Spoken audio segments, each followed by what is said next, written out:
जय मां शारदे।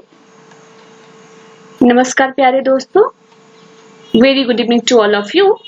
मैं अलका मिश्रा आप सभी का अशोका IAS एकेडमी के डेली करंट अफेयर प्रोग्राम में हार्दिक स्वागत करती हूँ। तो फ्रेंड, आज है 30 जून और आइए आज के क्लास की हम शुरुआत करते हैं इस स्पेशल कोट के साथ। Your mind is a powerful thing. When you fill it with positive thoughts, your life will start to change. जो आपका दिमाग है वह एक बहुत शक्तिशाली चीज है। आपका दिमाग एक बहुत शक्तिशाली चीज है। जब आप इसमें सकारात्मक विचारों को भरते हैं तो वहां से आपके जीवन की जो होती है, जीवन जो है बदलना शुरू हो जाता है, जीवन में बदलाव आना शुरू हो जाता है। तो फ्रेंड्स, कहा भी क्या है, positive thought is ladder of life. जो सकारात्मक सोच होती है ना, वो सफलता की सीढ़ी होती है, सफल जीवन की सीढ़ी होती है। तो सकारात्मक सोचिए अब बिल्कुल कि हम सफल होंगे और सफलता के बारे में सोचते रहिए और इन चीजों से आपको एक एनर्जी मिलेगी और आप अपनी तैयारी को अच्छा स्वरूप दे पाएंगे। तो फ्रेंड्स, आइए इन्हीं शुभकामनाओं के साथ क्लास को शुरू करते हैं। फ्रेंड्स, आज का जो फर्स्ट क्वेश्चन है, project Platina is related with. ये जो प्रोजेक्ट प्लैटिना है इसका संबंध किस चीज से है? Production of Platina, treatment of BP, plasma therapy या फिर नन ऑफ दिस। तो फ्रेंड्स, जो हमारा आंसर है आइए इसे देख लेते हैं। ये होगा plasma therapy. What is project Platina? Project Platina जो है, ये जो बड़े स्केल पे जो मरीज ठीक हो गए हैं कोरोना बीमारी से, तो उनके प्लाज्मा का ट्रायल का एक बहुत बड़ा एक प्रोजेक्ट शुरू किया गया है जिसका नाम प्लैटिना दिया गया है और इससे महाराष्ट्र की सरकार ने शुरू किया गया है, जिसमें जो बीमार जो पेशेंट जो पहले थे कोविड-19 के, अब वो ठीक हो गए हैं, उनके वो प्लाज्मा को डोनेट करेंगे। उस प्लाज्मा को लोगों के लिए एंटीबॉडी बनाने के काम आएगा। तो ये महाराष्ट्र की सरकार ने शुरू किया है। फ्रेंड्स, इसे 21 जो केंद्र है वहां पे शुरू किया गया है, जिसमें 17 मेडिकल कॉलेज है एंड 4 जो है अन्य मेडिकल कॉलेज है।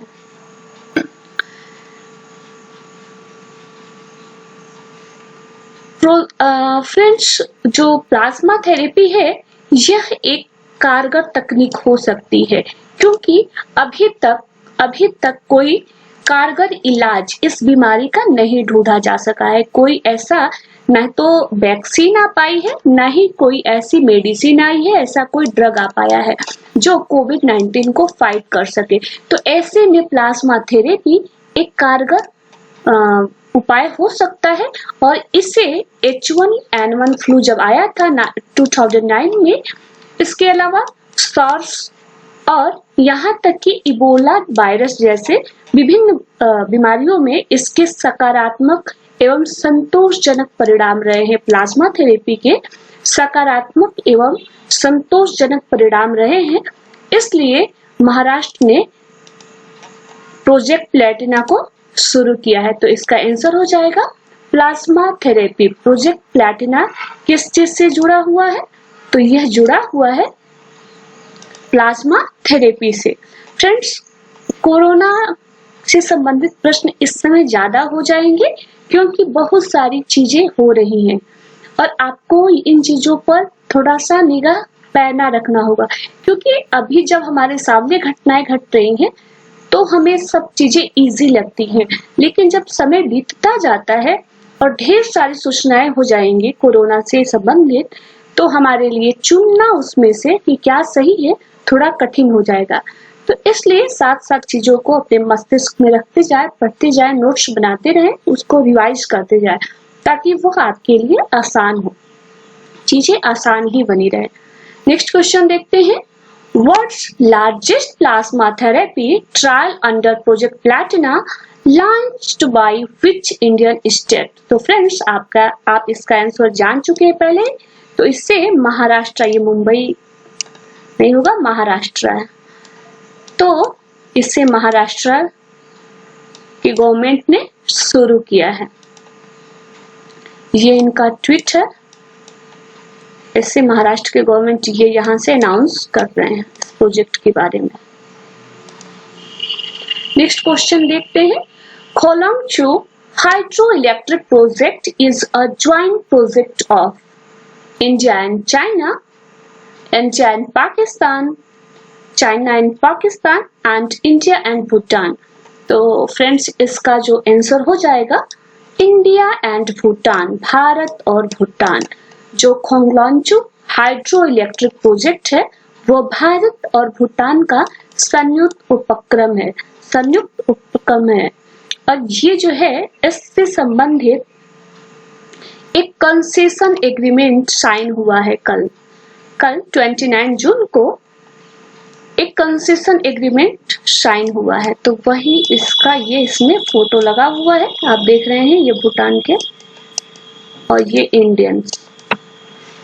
तो फ्रेंड्स जो भूटान है और भारत है इसका जो संबंध है अलग तरह से है। आप जब देखेंगे, जब विदेश संबंधों में, जब फॉरेन रिलेशन में देखेंगे तो विश्व के अन्य देशों में और भूटान और नेपाल के साथ भारत के रिश्ते अलग तरह से हैं।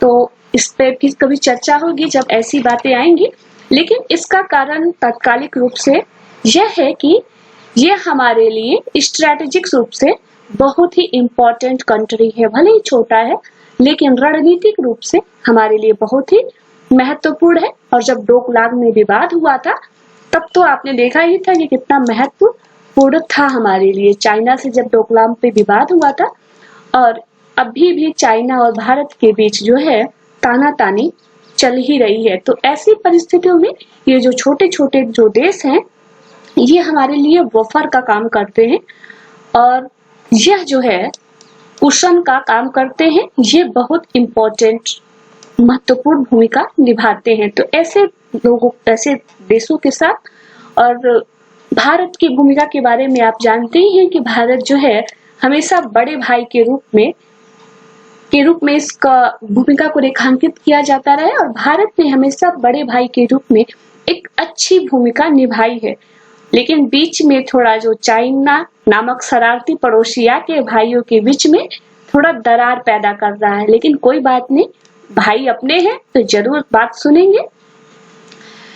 तो फ्रेंड्स ये था खोलंगचू हाइड्रो इलेक्ट्रिक प्रोजेक्ट। इसके अलावा ये जो प्रोजेक्ट है 2025 तक कंप्लीट कर लिया जाएगा। इसके अलावा भी कुल मिला के 5 प्रोजेक्ट हैं, हाइड्रो इलेक्ट्रिक प्रोजेक्ट हैं जो भूटान और भारत के बीच चल रहे हैं, जिसमें मंगदेचू हाइड्रो इलेक्ट्रिक प्रोजेक्ट है एंड ताला हाइड्रो इलेक्ट्रिक प्रोजेक्ट भी है। और ये जो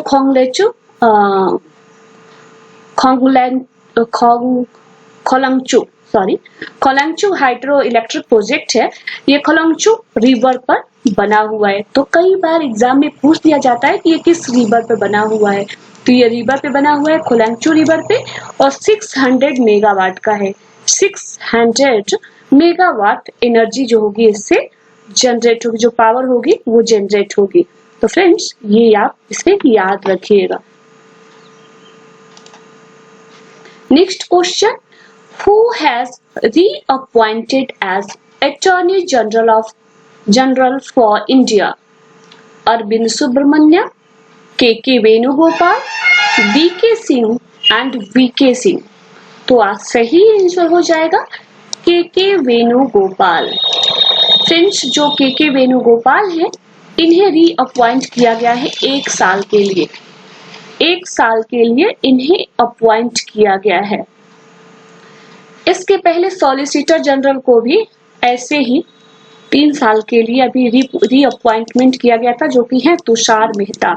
तुषार मेहता जो हैं सॉलिसिटर जनरल है। फ्रेंड्स, जो अटॉर्नी जनरल होता है ना, यह एक संवैधानिक पद होता है। अटॉर्नी जनरल एक संवैधानिक कॉन्स्टिट्यूशनल पोस्ट है और यह इसके जो अटॉर्नी जनरल के जो नियुक्ति होती है राष्ट्रपति करते हैं और अटॉर्नी जनरल को भारत सरकार का वैधानिक सलाहकार माना जाता है। भारत सरकार का वैधानिक सलाहकार माना जाता है। और अटॉर्नी जो जनरल ऑफ इंडिया है, इनकी योग्यता यह होती है कि वह सुप्रीम कोर्ट के जो जज बनने की योग्यता रखता हो, ऐसे व्यक्ति को अटॉर्नी जनरल ऑफ इंडिया राष्ट्रपति अपने सील मोहर से घोषित करते हैं। और ये जो है अटॉर्नी जनरल ऑफ इंडिया राष्ट्रपति के प्रसाद पर्यंत या राष्ट्रपति की इच्छा अनुसार, जब तक राष्ट्रपति की इच्छा होती है, यह अपने पद पे बने रहते हैं। तो इनके टेन्योर को बढ़ा दिया गया है। नेक्स्ट क्वेश्चन देखते हैं। Recently who has launched Covid action platform? Covid action platform, तो ये हो जाएगा United nation, IMF, world economics forum and world bank. तो इसमें से किया है इसे वर्ल्ड इकोनॉमिक फोरम ने। कोविड एक्शन प्लेटफॉर्म को वर्ल्ड इकोनॉमिक फोरम ने शुरू किया है। यह एक WHO एंड जो बिजनेस एंड इंडस्ट्री ग्रुप है और इससे जुड़े हुए भी जितने लोग हैं, स्टेक होल्डर हैं, ये इन सभी के ज्वाइंट जो एक्शन से इस प्लेटफॉर्म को शुरू किया गया है। ये जो है कोविड-19 के दौरान जो बिजनेस कम्युनिटी है, उनकी जो समस्याएं हैं, उनके सामूहिक प्रयास के लिए कि उनकी कुछ समस्याएं होंगी, बिजनेस को कैसे संचालित किया जा सकता है ताकि एक अच्छा रिस्पांस दिया जा सके। कम्युनिटी में सुभेद्यता इतनी ना पैदा हो जाए कि लोगों का जीवन कोविड-19 से के जो खतरा है उससे भी ज्यादा भयानक हो जाए। तो ऐसी परिस्थिति से निपटने के लिए कि चीजें सुचारू रूप से आवश्यकता की चीजें होती रहें जो जरूरी है, तो इसके लिए जो है कोविड-19 एक्शन प्लेटफॉर्म की शुरुआत वर्ल्ड इकोनॉमिक फोरम ने किया है। तो फ्रेंड्स, ये क्वेश्चन एग्जाम में आ सकते हैं कि कौन सा जो है प्रोजेक्ट किस इंस्टीट्यूशन ने लॉन्च किया है। तो इंस्टीट्यूशन का आप एक बना लेंगे, सूची बना लेंगे ऐसे, और उसमें आप लिखते जाएंगे कि कौन सा इंस्टीट्यूशन है और उसने कौन सा प्रोजेक्ट लॉन्च किया है। तो इससे आपका एक पेज बना लीजिएगा। जब आपको जो चीज पता चलता है उसमें आप नोट करते जाएंगे। यह आपके लिए रिवाइज करने के लिए भी अच्छा होगा और मिक्सअप नहीं होगा, नॉलेज जो होगा आपस में गड़बड़ नहीं होगा और आपको कंफ्यूजन नहीं होगा। नेक्स्ट क्वेश्चन देखते हैं। Recently which Indian state has announced a break the chain campaign? Break the chain campaign to fight with corona. Bharat का कौन सा ऐसा जो राज्य है, हाल ही में उसने ब्रेक द चेन कैंपेन का उसने शुरुआत किया कोरोना से लड़ने के लिए? मध्य प्रदेश, बिहार, राजस्थान एंड केरला। तो सही आंसर हो जाएगा केरला। केरला ने सबसे पहले जब बीमारी की शुरुआत होने लगी थी मार्च में, तो उसने ब्रेक द चेन नामक कैंपेन शुरू किया था और इसके तहत लोगों को जो रेलवे स्टेशन है और जो बाहर से लोग आ रहे थे उनको सैनिटाइजेशन के लिए कि कैसे वो अपने आप को सैनिटाइज करें, कैसे अपने स्वास्थ्य पे ध्यान दें, सफाई पे ध्यान दें, तो उनके लिए कैसे उनको जानकारी हो, उनको जागरूक किया जाए, इसके लिए यह कैंपेन शुरू किया गया था। तो फ्रेंड्स, ये है, इससे शुरू किया था केरल ने। तो केरल ने शुरू किया था break the chain programme campaign. अच्छा फ्रेंड्स, तो ये कुछ हमारे क्वेश्चन थे। आइए थोड़ा न्यूज़पेपर से कुछ बातें डिस्कशन कर ली जाए। एक बहुत ही महत्वपूर्ण फैसला लिया है हमारे भारत सरकार ने। इसमें इन्होंने 59 जो चाइनीज ऐप हैं, इसको इन्होंने बैन कर दिया है। इसमें बहुत सारे हैं, जैसे टिकटॉक है, शेयर इट है, यूसी ब्राउजर, इस तरह के बहुत सारी, ये आप लिस्ट देख सकते हैं। और इसमें से बहुत सारे ब्राउजर का आप यूज करते होंगे, बहुत सारे ऐप का आप यूज करते होंगे। तो फ्रेंड्स, अभी जो चाइना में ऐसा है, उनका एक रूल है कि जो भी चाइना की कंपनी है वो अपने कस्टमर से रिलेटेड जो भी इंफॉर्मेशन उसके पास होता है तो उससे शेयर करना होता है, अपने गवर्नमेंट से शेयर करना होता है। तो ऐसा लग रहा था, तो ऐसा लग क्या रहा था, ऐसा हो ही रहा था कि वो इंफॉर्मेशन जो हम अपने इंफॉर्मेशन देते हैं, जो कुछ भी हमारा इंफॉर्मेशन है, वो जब आप कोई भी ऐप इंस्टॉल करते हैं तो वो आपसे पूरे इंफॉर्मेशन ले लेते हैं और आपकी मोबाइल, आपके सूचनाओं से संबंधित परमिशन बिना लिए कोई ऐप इंस्टॉल नहीं हो सकता है। तो ऐसे में आप भी मजबूर होते हैं जब आप उस ऐप को यूज कर रहे होते हैं तो आपका इंफॉर्मेशन चाइना में चला जाता है। तो इसी चीज को रोकने के लिए कि हमारा जो कुछ ऐसे इंफॉर्मेशन है जो हमारे लिए रणनीतिक रूप से घातक हो सकते हैं, तो इसके लिए सरकार ने एक अच्छा कदम उठाया है। तो ठीक है फ्रेंड्स, इसे देख लीजिएगा, ये बस एक इंफॉर्मेशन के लिए है। आप इसे कहीं एसए में या फिर जीएस में या फिर कहीं कोई बात आती है तो क्या भारत सरकार क्या कोई ऐसा वे फॉरवर्ड कर सकती है, तो इसमें आप इसे बिल्कुल बता सकते हैं कि हाँ बिल्कुल हमने, जैसे 59 ऐप है इसको हमने बैन कर दिया, तो बिल्कुल आप आसानी क्यों नहीं कर सकता है, जहां हमारा सॉवर्निटी हमारे पास है तो हम बिल्कुल कर सकते हैं। तो ऐसा कुछ आप इसके लिए इस न्यूज को देख सकते हैं।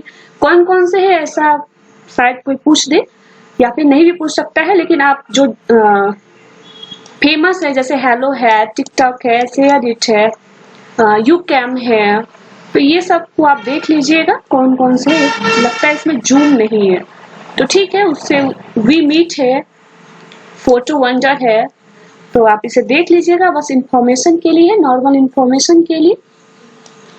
और इसके अलावा ये जो कंपनियां हैं ना, ये बहुत कमा भी रही थी, भारत से इनकी कमाई 1200 करोड़ रुपए से ज्यादा थी। पिछले साल भारत में इसकी कमाई 1200 करोड़ रुपए से ज्यादा थी। और सोचिए, हमारे सैनिकों को नुकसान पहुंचा रहे हैं, हमारे देश के लोगों से कमा रहे हैं और हमारे देश को ही नुकसान पहुंचा रहे हैं, तो ऐसा कैसे चलेगा। तो फ्रेंड्स, ये एक अच्छी न्यूज है। हालांकि कुछ लोगों ने उसका विरोध, उनको मासूमियत लगी है, विरोध तो नहीं कहेंगे, पर कुछ लोगों को लगा है कि हाँ उनका जो एक काम था अच्छा खासा वो छीन गया उनके हाथों से। खैर, देश के हित में सब कुछ चलेगा। एक अच्छी न्यूज है, इन्होंने एक अच्छी भावना व्यक्त की है। ये है WHO की प्रमुख वैज्ञानिक जो भारत की है, सौम्या स्वामीनाथन, और इन्होंने कहा है कि कोरोना की वैक्सीन को चाहे कोई भी खोज ले, कोई भी देश खोज ले, लेकिन भारत ही अगर ढूंढे, भारत जो ढूंढेगा वह ज्यादा फायदेमंद होगा, सस्ता होगा और लोगों तक आसानी से पहुंच जाएगा। इनके अनुसार भारत को इसके लिए प्रयास करना चाहिए और भारत ही ऐसा देश है जो चीजों की जो अभी तक दवाइयों के क्षेत्र में भारत ही अभी सबसे अच्छे स्थान पे है, जहाँ पे दवाइयाँ सस्ती मिलती हैं और लोगों के पहुंच तक होती हैं। तो इसके लिए इन्होंने एक अच्छी भावना व्यक्त की है और हम भी शुभकामना देते हैं अपने जो वैज्ञानिक है, और ऐसा ईश्वर से कामना करते हैं कि वो जल्द ही कोरोना की वैक्सीन ढूंढ निकाले जो बहुत ही असरदार हो और कारगर हो। नेक्स्ट खबर की ओर बढ़ते हैं। सूरज से भी ज्यादा ऊर्जा पैदा करने वाला सबसे बड़ा परमाणु फ्यूजन प्रोजेक्ट जो है फ्रांस में बन रहा है। ये जो परमाणु फ्यूजन होता है फ्रेंड्स, ये जो है एनर्जी, जो आज जानते ही हैं आप कि हम जो कुछ भी काम कर रहे हैं, या मैं यहाँ पे वीडियो बना रही हूँ या फिर आप पढ़ाई कर रहे हैं, इसके लिए एनर्जी कितना इम्पोर्टेंट है।